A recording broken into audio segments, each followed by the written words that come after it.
Isang mapagpalang umaga po sa ating lahat. Purihin po ang Panginoon. Akin po ibabahagi ngayong umaga ay matatagpuan sa Mateo 22:37 hanggang 39. Ang sabi po dito, sumagot si Jesus, ibigin mo ang Panginoon mong Diyos ng buong puso, ng buong kaluluwa at buong pag-iisip. Ito ang pinakamahalagang utos. Ito naman ang pangalawa, ibigin mo ang iyong kapwa gaya ng iyong sarili. Sa dalawang utos na ito nakasalalay ang buong kautusan ni Moses at ang turo ng mga propeta.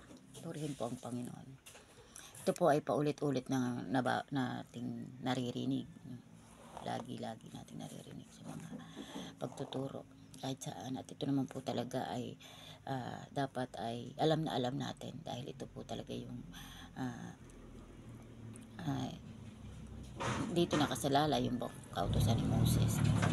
Pero minsan po ay kapag tayo ay hindi natin talaga na binubulay yung salita ng Panginoon at kapag basta na lang talaga tayo sa pagising natin ay minsan hindi natin talaga na isa sa pamuhay na ibigin ang Panginoong Diyos ng buong puso, buong kaluluwa at buong pag-iisip na po. Siya talaga yung pinakasentro ng ating buhay.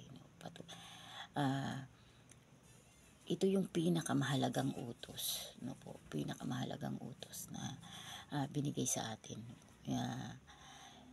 Nakasalalay na dito yung buong kautusan ni Moses kasi di po ba dati mayroong 10 utos na huwag kang papatay, huwag kang mangangalunya, huwag kang magnanakaw, lahat meron po yung 10 utos. Pero dito po ay yung 2 utos na lang ngayon po yung ibinigay dito sa atin sa New Testament na po. Kasi dito po sa 2 utos na ito, kapag po itong 2 utos na ito ay nagawa natin, alam ko po, kapag mahal mo ang Panginoon, mamahalin mo ang iyong kapwa.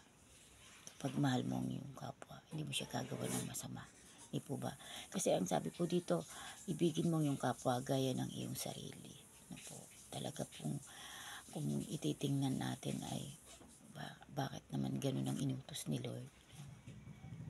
Bakit naman katulad pa ng sarili ko, iibigin yung kapwa ko? Ang hirap ng ibigin ng kapwa. Ano po? Kung titingnan po natin talaga, napakatindi ng utos. Ano po? Napakatindi ng utos. At dito sa utos na ito, dito lang tayo talaga makakapamuhay. Masasabi mo na ikaw ay totoong Kristiyano, totoong naglilingkod sa Panginoon kapag ito yung 2 utos na ito nagawa mo. Ano po? Kasi kahit sabi nga, kahit anong galing mo, kahit nag-i-speak ka pa dun sa harapan, kahit ano pang ikaw pa song leader o ikaw pa ay leader o kung nag-mission ka pa, kahit ano pa yung lahat ng ginagawa mo kapag itong 2 utos na to hindi natin totoong nagawa, useless po yun. Useless po yung lahat ng ginagawa. Dahil ang totoo pong utos, hindi yung basta ka humahayo, basta ka nag-mission. Kung hindi, ang utos po, ibigin yung kapwa. Gaya ng yung sarili, ibigin ng Panginoon ng buong puso. Yun po yung totoong utos sa atin. No, kapag hindi natin ito nagawa, ay masasayang yung lahat ng effort natin. No? Kaya, wag po tayong umisip ng maraming gagawin. No, ay, kailangan kong matuto sa ministry, matuto sa mga gagawin. Hindi po natin kailangan umisip ng maraming gagawin. Love the Lord your God and love your neighbor. Ano po? Mahalin mo ang iyong kapwa. Yun po pang ito po yung pinakamahirap gawin. Kaya ito po yung talagang pinagtatrabahuhan ng panalangin na po. Ng pag-aaral na gawin. Ano po? Panalangin para matutuhang mahalin ang kapwa. No, kaya hindi po basta-basta ang utos sa atin ng Panginoon. At kapag ito po talagang nagawa natin, susunod na po yung mga ginagawa natin. Kapag minahal natin si Lord ng buong puso at yung ating kapwa na pag-aralan natin mahalin, yung mga ministry, yung mga pwede natin gawin, ito pa, susunod na yun sa buhay mo. Susunod na po yun. Kaya yun lang po ang paalala ko sa atin ngayong umaga na ito yung pinakamahalagang utos sa atin. buong kaluluwa, buong pag-isip. Then, yung ating pong kapwa, gaya ng ating sarili.